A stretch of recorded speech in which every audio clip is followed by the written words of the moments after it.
Okay, thank you. So I should start with a disclaimer that I'm not a climate scientist. So, but I gladly agreed to this invitation from beyond because it's a visionary project, I would say, and I immediately found a resonance with the mission of ICTP, which is what I would like to tell you about. So, sorry, where is this one? Okay, so what I would like to talk about, the green one, this one. Yeah.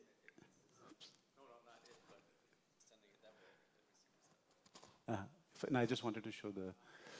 Okay, so I want to talk a bit about the possible paths towards a global climate community to benefit from Earth visualization engines. So this is going to be my theme. So I first heard about this idea of a CERN for climate, in fact, from Tim when he was visiting ICTP. And the objectives, as I understood from this concept document, is to facilitate the design of, sorry, now what happened? The design and implementation of frontier climate information systems, fuse global modes with, there's some problem with this, okay.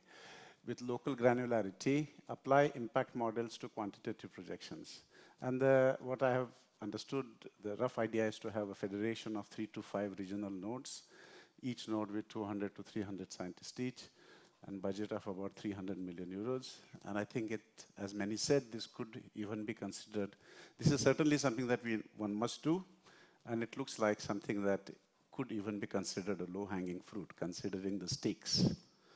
So it is, the idea is imagined as a conglomerate.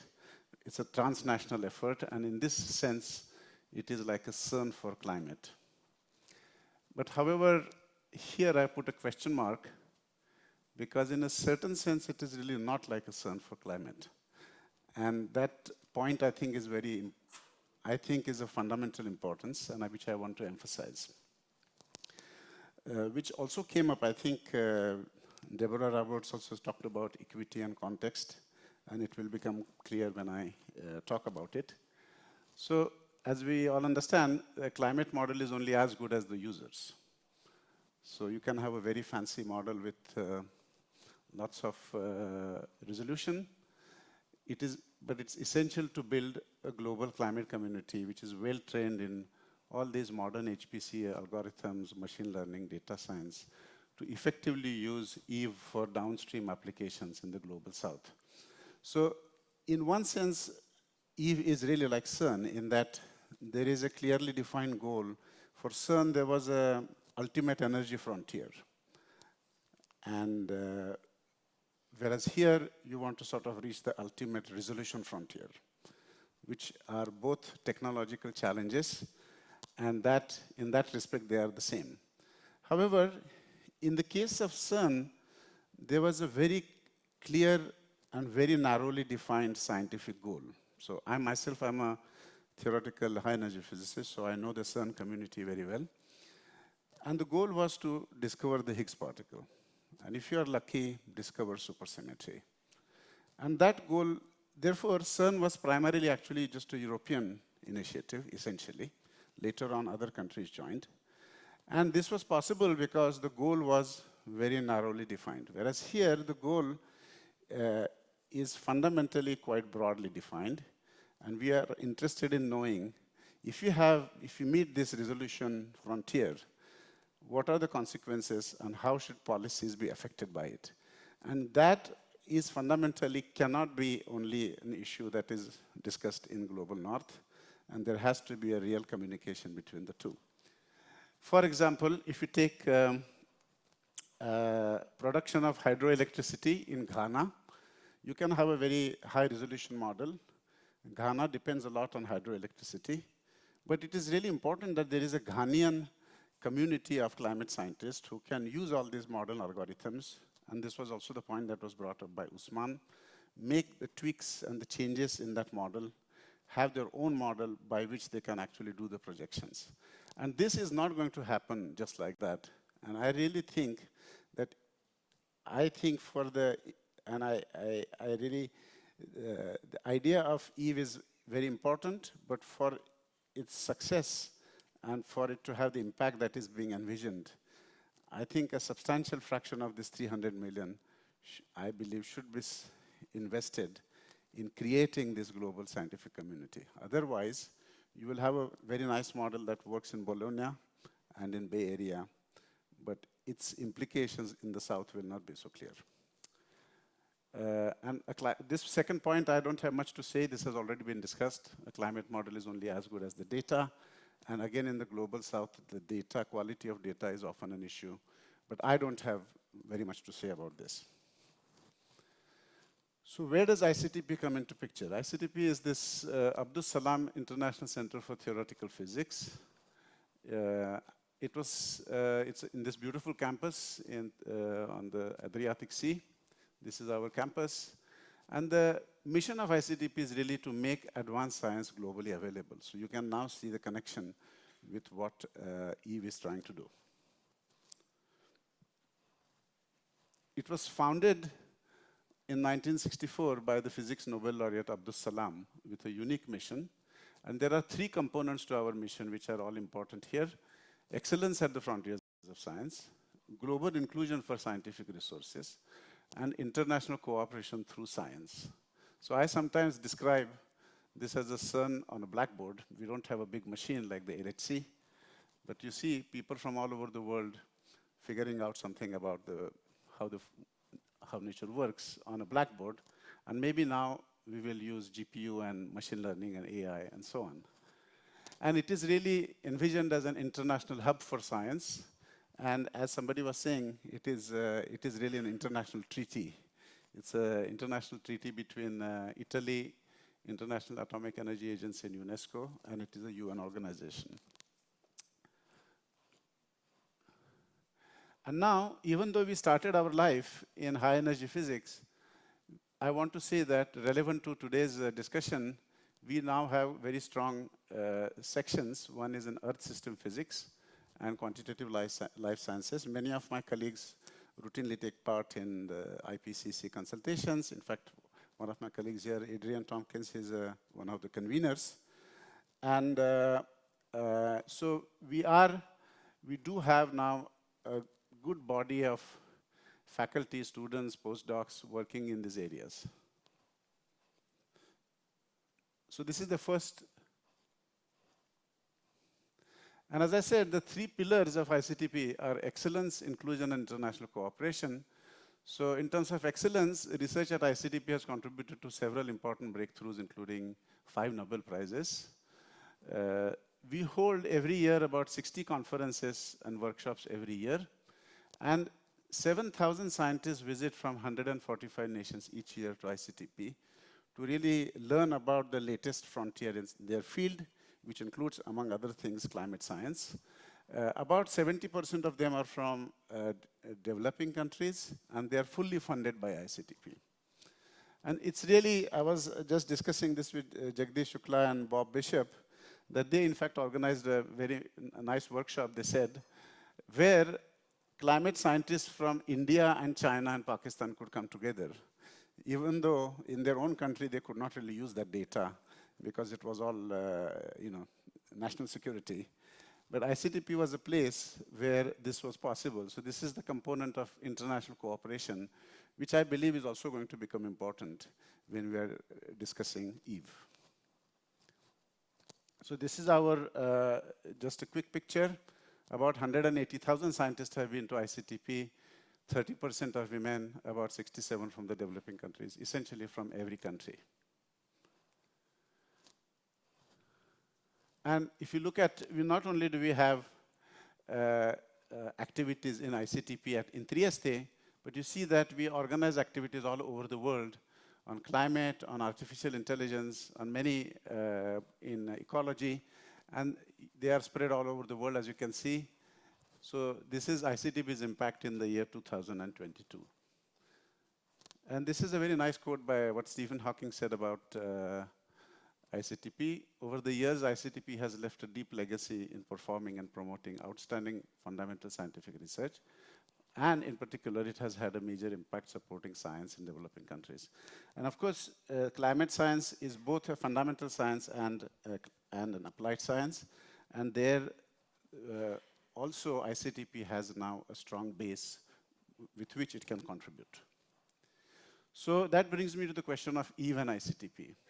So in fact, today in the morning, in Beyond's talk, ICTP together with WMO and WCRP were already mentioned as an international organization who can be a potential partner with Eve.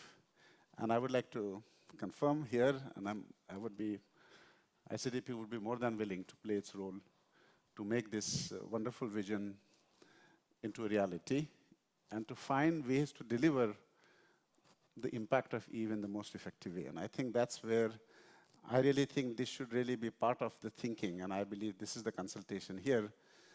I don't think 5 years down the line you can suddenly say, okay, now we want to involve the Global South. In your planning, I think it is essential that how you're going to create the community who will use these results has to be really integrated in the planning of Eve. This, I believe, is what is required for, was also pointed out by Deborah Roberts about, it's related to justice in a fundamental way, but it's also, and from a practical point of view, if you want to draw any useful conclusions and policies, Global South has to be involved from the beginning. Now, how does it fit with ICTP's own mission? And I want to quickly comment on that. So it's not, I agreed to this because I think ICTP is capable of doing this. Of course, ICTP is not on the scale of that is being imagined at Eve. We are a relatively small, but quite impactful international organization. And one of the ideas that has become important at ICTP, which was approved by our scientific council also, is that we are thinking about international consortium for scientific computing, completely for our own reasons, which includes among climate, other than climate, also cosmology, which somebody talked about SKA. In South Africa, there is a square kilometer array.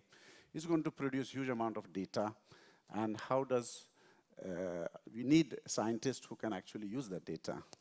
So there are many challenges which ICTP, I mean, the fundamental point, maybe I can mention this first, is that I mean, one should recognize that ICTP is really a place for open science. And at the time of Salam 60 years ago, open science meant open access to journals and information and coming to conferences.